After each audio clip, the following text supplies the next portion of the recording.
Strogo varovano območje na levem bregu Save, le 2 km od mesta, sredi njega betonske gmote, v katerih z nadzorovano jedrsko verižno reakcijo proizvajajo elektriko. V notranjosti objektov zaradi protikoronskih ukrepov snemanje ob našem obisku ni bilo mogoče. Bombica, kot jedrskemu mastodontu pravijo domačini, zaposluje več kot 600 ljudi. Z njo sodelujejo številni lokalni podizvajalci. Tudi zato ni presenečenje, da je bilo lokalno okolje elektrarni ves čas naklonjeno. Gradnja nuklearne elektrarne Krško je pomenila en velik gospodarski preboj v Krški občini. Smo v letih gradnje nuklearke pridobili vsaj 1000 novih stanovanj in seveda s tem tudi okrog 4000 novih prebivalcev v naši občini. Skratka, je en velik in pomemben zaposlovalec in tudi generator in razvoja v Posavju in v občini sami. Bilo je decembra 1974, ko je Josip Broz Tito na Krškem polju ob Savi položil temeljni kamen za prvo jedrsko elektrarno v tedanji Jugoslaviji. 3 mesece kasneje se je gradnja nuklearne elektrarne Krško začela. Oktobra 1981 je bila prvič priključena v omrežje, januarja 1983 je začela obratovati tudi komercialno. Od marca 2003 je polovica nuklearke v slovenski, polovica pa v hrvaški lasti, ker je pred tem 9 mesecev zaradi ustavne presoje meddržavne pogodbe o NEK ni dobavljala elektrike, je morala Slovenija Hrvaški plačati 42 milijonov evrov. Občina Krško pa, ker jedrska elektrarna stoji pri njih, vsako leto dobi približno 9 milijonov evrov različnih nadomestil. Naš proračun znaša med 40 in 48 milijonov na leto in je to en pomemben generator predvsem investicij.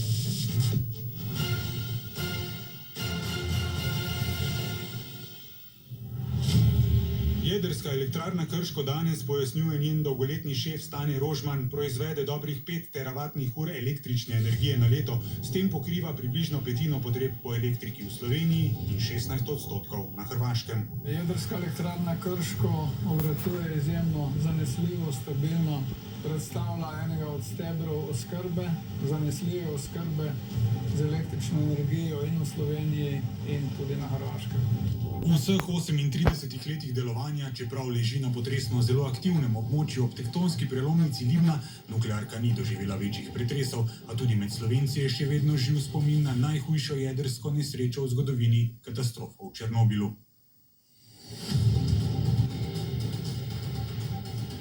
Če koga skrbi varnost jedrske elektrarne, smo to mi, ki tukaj živimo. Na vse pomisleke o jedrski energiji odgovarja Rožman. Mi, ki živimo v okolju, smo tisti prvi, ki moramo biti in smo zainteresirani za en nevtralen objekt, za objekt, ki nima nikakršnih negativnih vplivov na okolje. Življenjska doba nuklearke se počasi izteka, vodilni se trudijo, da bi jo podaljšali. Medtem bi zgradili še eno. Politika je namreč neomajna, slovenska energetska prihodnost je jedrska. Dan, ko se bo, če se bo dejansko začela gradnja nove nuklearke, je sicer še daleč, a prvi načrti, kje bi stala in kako bi izgledala, že obstajajo. Toda ali je, kot trdi ta vlada in je tudi že prejšnja, gradnja nove nuklearke res edina možnost za doseganje evropskih podnebnih ciljev, zmanjšanje emisij toplogrednih plinov, razogljičenje Slovenije? Brez novega jedrskega reaktorja res ne bomo mogli zadostiti potrebam elektrike v prihodnosti. Smo glede na drage in boleče izkušnje 6. blokom šoštanjske termoelektrarne tako veliko in pomembno investicijo sploh sposobni izpeljati brez enormnih podražitev in korupcije. Najdražji projekt v zgodovini Slovenije. Prvi sumi nepravilnosti. Policisti in kriminalisti vse bolj stiskajo obroč sumov okrog Uroša Rotnika. Odpeljali z njegovega doma v Šoštanju in ga pridržali. 10 let po izbruhu so danes na zatožno klop celjskega okrožnega sodišča sedli osrednji akterji domnevnih poslovnih malverzacij.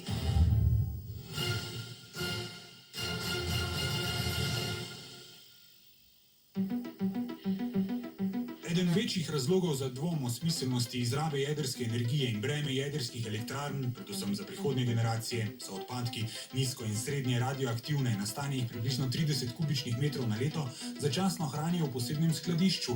Že leta 2014 bi morala Slovenija zgraditi tudi odlagališče za te odpadke, a se je, kot je ugotovilo tudi Računsko sodišče, zapletalo z nepreglednim iskanjem lokacije, neučinkovitimi dogovori s Hrvaško. Gradnja 195 milijonov evrov vrednega odlagališča naj bi se tako začela šele prihodnje leto, torej z 9-letno zamudo.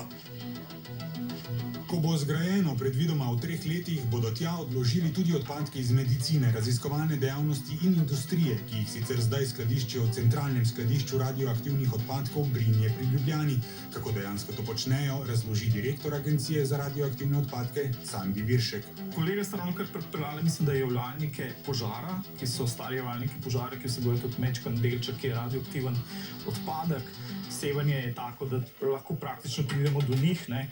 Ni pa to za ravnati z njimi, je treba pazljivo ravnati. Na leto poberejo dober kubični meter takšnih odpadkov.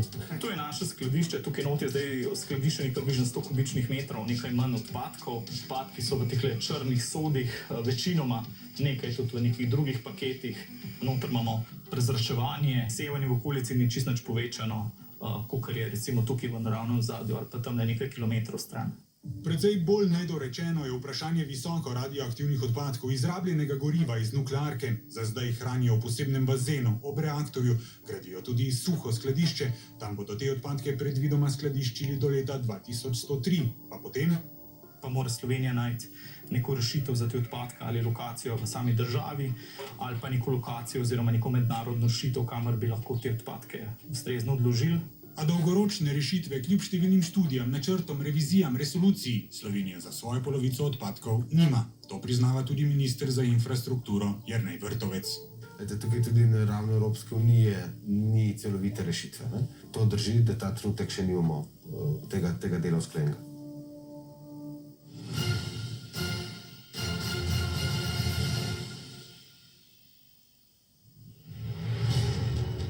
Še večja težava bo, ko bo nuklearka prenehala delovati. 40-letna življenjska doba se izteče čez 2 leti, v Krškem jo želijo podaljšati še za 20, vse do leta 2043. Toda, da bi uprava za jedrsko varnost podaljšanje odobrila, bo potrebna presoja vplivov na okolje, tudi čezmejna, kar pomeni, da se nameravajo v postopek vključiti Avstrijci. In kot je med nedavnim obiskom Ljubljane ob dnevu državnosti nakazal avstrijski kancler Kurz, ne bo šlo zlahka. Naši medsosedski odnosi so zelo dobri, Slovenija je ena naših pomembnejših partneric, tudi gospodarskih, je zapisal na Twitterju, a dodal, sem pa znova izrazil našo skrb zaradi jedrske elektrarne Krško. Avstrijska vlada bo s temi aktivnostmi tudi nadaljevala. Vodilnih v Sloveniji to ne skrbi preveč. Vsaka država ima pravico suverenega odločanja, kako bo poskrbela za vire električne energije in z kakšno strategijo in konceptom. Takrat, ko pridejo določeni piki v elektroenergetskem sistemu, takrat ne povem to, da tudi naša nuklearka pošilja elektriko tudi v Avstrijo, tudi v Nemčijo. In potrebno se je zavedati, da ta trenutek je prvi blok nuklearke ustrezal vsem. In varna poraba jedrske energije pri prvem bloku, verjamem, da bo podaljšana še za naslednjih 20 let.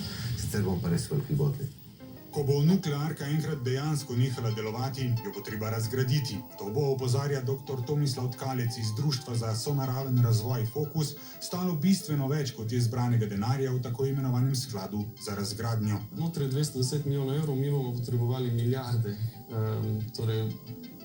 V neko predvidevajo, da bo razgradnja stala nekaj čez 500 milijonov evrov, ampak to so nerealna predvidevanja, govorimo o milijardi, 2 milijardah evrov, torej nijamo sredstva za rešitev tega problema. Takrat, ko bo potrebno zagotoviti dodatna sredstva, sedaj jih bomo zagotovili. Tudi zaradi številnih nerešenih težav prve, so odločni v Društvu Fokus, je popoln nesmisel razmišljati o gradnji druge nuklearke. Zadeva ne bo pravočasna glede na razmere in podnebno krizo, ki jo imamo, torej rabimo hitrejše rešitve. Obenem gre za finance, ki jih je bolj smotrno nameniti učinkoviti rabi energije in obnovljivim virom energije. Obenem gre pa tudi za dejansko najdražji vir električne energije, če primerjamo cene med sabo glede novih investicij. Temu s podatki o svetovnih stroških proizvodnje energije v zadnjem desetletju pritrjuje tudi Greenpeaceov strokovnjak za jedrsko energijo Jan Haverkamp, ki že desetletja spremlja svetovno, predvsem pa evropsko jedrsko sceno. The government will lose a lot of time and with that also a lot of money, and don't forget that is your money, it's my money as taxpayer, by focusing on nuclear, while at the same time it could also have, or it should, support the development to a 100% renewable system. That is the only way that we will be able to tackle climate change.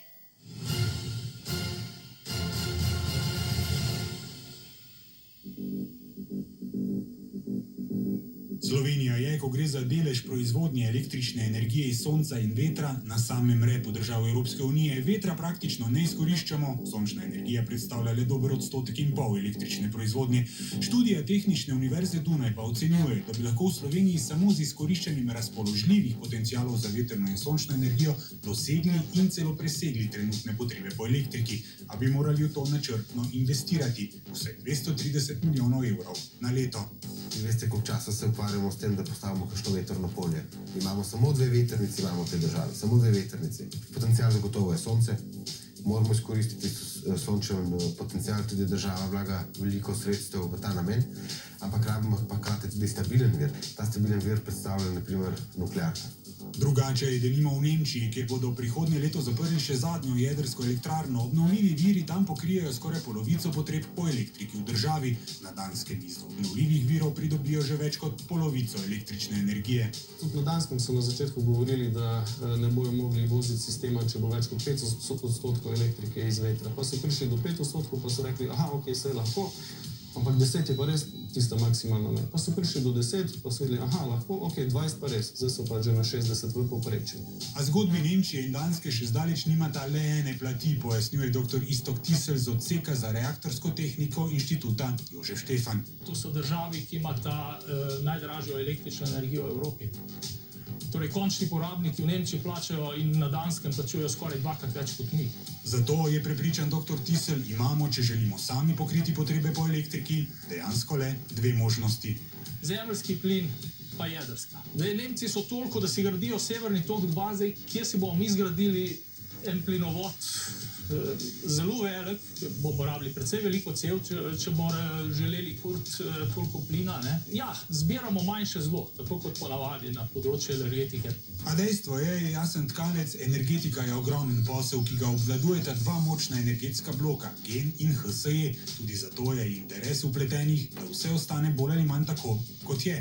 Imamo zelo dobro povezanost funkcionarjev, ki prihajajo na ministrstvo in so potem v vlogi funkcije odločevalca. Ti prihajajo večinoma iz teh 2 podjetij, oziroma mogoče še iz kakšnega drugega. In potem ta povezanost vodi v to, da so odločitve, ki se na koncu sprejemajo v korist torej teh velikih 2 energetskih stebrov in s tem ohranjanja statusa quo.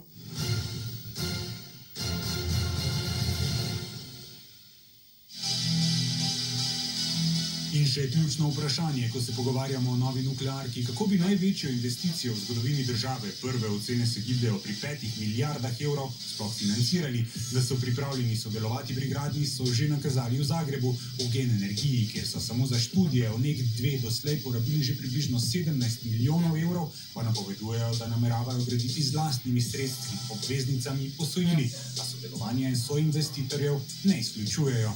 Sam trdim, da bo verjetno 10 milijard evrov oziroma več potrebnih za takšno investicijo. Tega denarja zagotovo nimamo, se nam ponavlja nekako zgodba s T6, torej po eni strani bomo videli veliko povečanje samih številk glede investicije, po drugi strani se bo postopek vodi na precej netransparentni način, na nevključujoč način, torej da se skriva, kje se trenutno nahajajo procesi in da se bo na koncu izsiljevalo s tem, da je zadeva že šla predaleč in da je ne moremo ustaviti. Kakšna pa so vaša zagotovila, da NEK2 ne bo novi TEŠ6? Verjetno takrat, ko bo se ta investicija gradila, da smo več ministrov za infrastrukturo.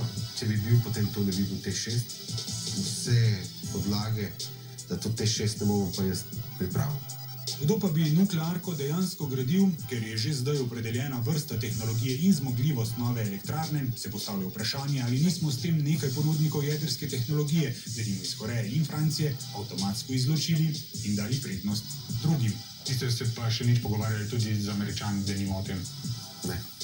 Apetiti so gotovo veliki, tudi zato je prav, da je razprava o novi nuklearni elektrarni v prihodnjem desetletju, kolikor bodo trajali vsi postopki, odprta, brez skrivalnic, a vse do takrat se ne bi smeli pogovarjati le o dilemi NEK2 da ali ne, pač pa dobro in tehno premisliti tudi alternative, predvsem pa poiskati odgovor na ključni vprašanji, kako v prihodnje zmanjšati rabo energije in s hitrim prehodom v brezoglično družbo prispevati k ustavitvi globalnega segrevanja. Dokler še lahko. Poglejmo še v nadaljevanje oddaje. Na Voju se nocoj začenja nova sezona.